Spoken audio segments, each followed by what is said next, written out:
Welcome to the tutorial for using the Lemurscope app.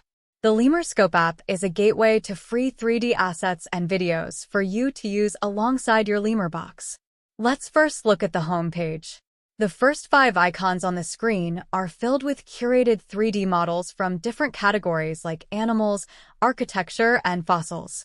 The next icon takes you to our dual asset loader, which allows you to view 2 models side by side. The icon after is our video player, which is filled with curated videos.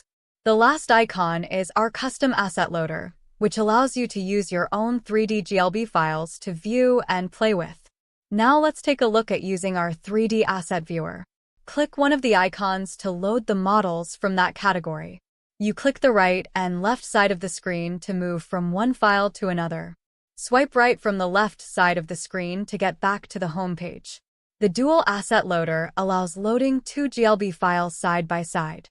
Make sure to select at least 2 files for viewing, or else they will not load. The custom asset loader allows you to use 3D models you've created yourself or downloaded off the internet. To load your own assets, open up the Android Media Picker and select the files you want to view. Thanks for watching the Lemurscope app tutorial.